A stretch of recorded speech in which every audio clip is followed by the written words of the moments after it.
नमस्कार दोस्तों। Welcome to law सुनो, जहां हम कानून की दुनिया को आसान और मजेदार तरीके से आपके सामने लाते हैं। आज हम बात करेंगे एक ऐसे केस की जो सुप्रीम कोर्ट में चर्चा का विषय बना हुआ है, doctor Maheshwar M V versus union of India का।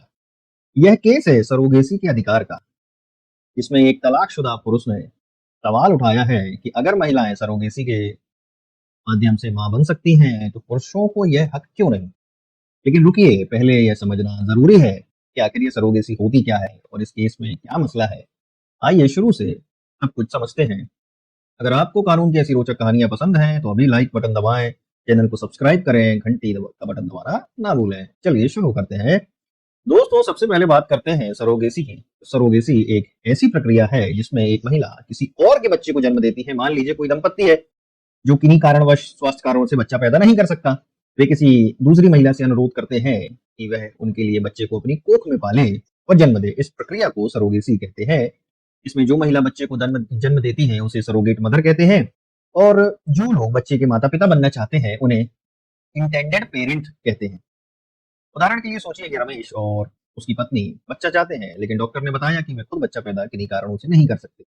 वे एक सरोगेट मदर की मदद लेते हैं जो उनके लिए बच्चे को जन्म देती है। यही है सरोगेसी। लेकिन भारत में सरोगेसी रेगुलेशन एक्ट 2021 के तहत यह प्रक्रिया कुछ नियमों के साथ चलती है, और इन्हीं नियमों में एक विवाद है जो इस केस का आधार है। आइए अब केस को समझते हैं।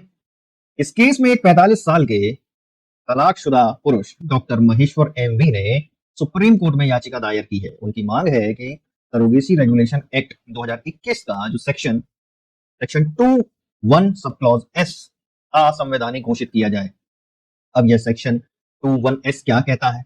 यह कहता है कि केवल विधवा या तलाकशुदा महिलाएं जिनकी उम्र 35 से 45 साल के बीच की है सरोगेसी का उपयोग कर सकती हैं। लेकिन तलाकशुदा या अकेले पुरुषों को यह अधिकार नहीं दिया गया।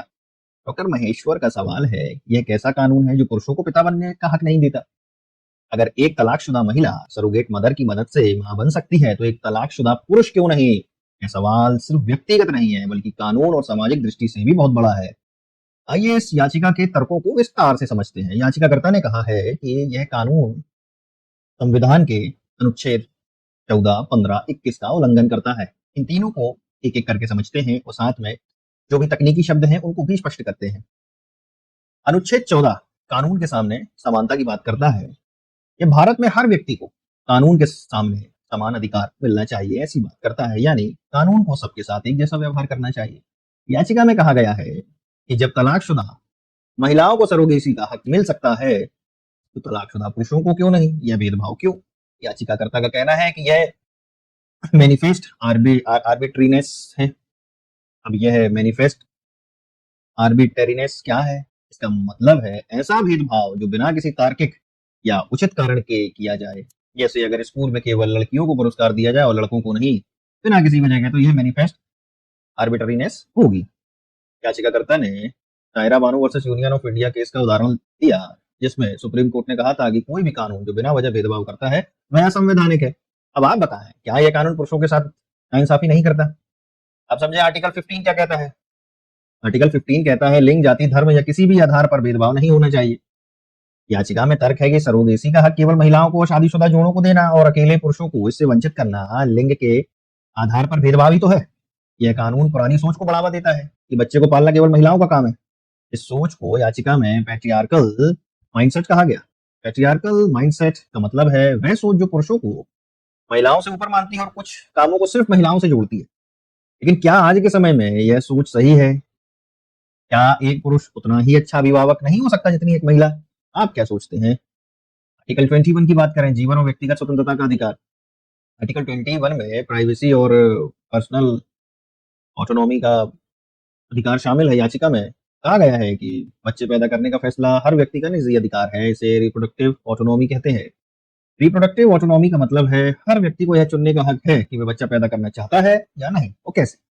याचिका में के S Puttaswamy versus union of India case का हवाला दिया गया, जिसमें सुप्रीम कोर्ट ने कहा था कि रिप्रोडक्टिव चॉइसेस संविधान के तहत मौलिक अधिकार। साथ ही Sunita Srivastava versus Chandigarh administration case में कहा गया कि रिप्रोडक्टिव ऑटोनॉमी हर पुरुष और महिला का हक है। तो जब यह हक महिलाओं को मिल सकता है तो पुरुषों को क्यों नहीं? यह सवाल सुप्रीम कोर्ट के सामने है। दोस्तों एक और रोचक बात, याचिका में बताया गया कि भारत में कुछ अन्य कानून पुरुषों को अभिभावक बनने की इजाजत देते हैं, जैसे जुवेनाइल जस्टिस एक्ट 2015 और Hindu adoption and maintenance act 1956 के सेक्शन 7 में अकेले पुरुषों को बच्चा गोद लेने का हक है। अगर गोद लेने के लिए पुरुष सक्षम है तो सरोगेसी के लिए क्यों नहीं? अब यह एक बड़ा विरोधाभास है। इसके अलावा Geeta Hariharan versus Reserve Bank of India case में सुप्रीम कोर्ट ने कहा था कि पुरुष और महिला दोनों ही बच्चे को पालने में समान रूप से सक्षम है, तो फिर सरोगेसी के लिए पुरुषों को बाहर क्यों खड़ा रखा? यह सवाल याचिका में जोर शोर से उठाया गया। याचिकाकर्ता ने कहा कि यह कानून पुरानी और पितृसत्तात्मक सोच को बढ़ावा देता है, जो मानता है कि मातृत्व केवल महिलाओं से जुड़ा है। इसे याचिका में रिग्रेसिव पॉलिसी कहा गया है। अब रिग्रेसिव पॉलिसी का मतलब है ऐसे नियम जो समाज को पीछे ले जाए, ना कि आगे। याचिका में एक विद्वान रॉबर्ट ब्राउन के शब्दों का जिक्र है, जिसमें कहा गया है कि विज्ञान ने हमें मातृत्व को नए तरीके से देखने के लिए मजबूर किया है। साथ ही याचिका में ट्रांसफॉर्मेटिव कॉन्स्टिट्यूशनलिज्म की बात की गई है। ट्रांसफॉर्मेटिव कॉन्स्टिट्यूशनलिज्म क्या है? इसका मतलब है संविधान को समय के साथ बदलते समाज की जरूरतों के हिसाब से व्याख्या करनी चाहिए, ताकि समानता और गरिमा बनी रहे। इसके लिए नवतेज सिंह जौहर वर्सेस यूनियन ऑफ इंडिया और Joseph shine versus union of India जैसे केसों का उदाहरण दिया गया, जहां सुप्रीम कोर्ट ने पुरानी और रूढ़िगत सोच को खारिज किया। याचिका में कुछ अंतर्राष्ट्रीय नियमों का भी जिक्र है, जैसे universal declaration of human right article 16, international covenant on civil and political rights का आर्टिकल 23 कहते हैं कि हर व्यक्ति को परिवार शुरू करने का हक है। साथ ही convention on the elimination of all form of discrimination against women भी प्रजनन अधिकारों की बात करता है, लेकिन यह पुरुषों के अधिकारों को नकारने की वकालत नहीं करता।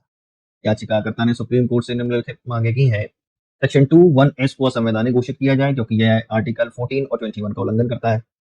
इस प्रावधान को या तो हटाया जाए या इस तरह से बदला जाए कि तलाकशुदा पुरुषों को भी सरोगेसी का हक मिल सके। याचिका की लागत दी जाए, कोई अन्य आदेश जो कोर्ट को उचित लगे। यह मामला जुलाई 2025 में सुनवाई के लिए आएगा। दोस्तों यह केस सिर्फ एक व्यक्ति की लड़ाई नहीं है, यह हमारे समाज की उस सोच को चुनौती देता है जो कहती है कि बच्चे को पालना केवल महिलाओं का काम है। यह केस संविधान के उन मूल्यों की बात करता है जो समानता, स्वतंत्रता, गरिमा की गारंटी देते हैं।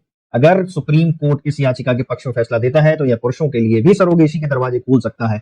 आपको क्या लगता है, क्या पुरुषों को सरोगेसी का हक मिलना चाहिए? क्या यह कानून सचमुच भेदभाव करता है? अपने विचार कमेंट बॉक्स में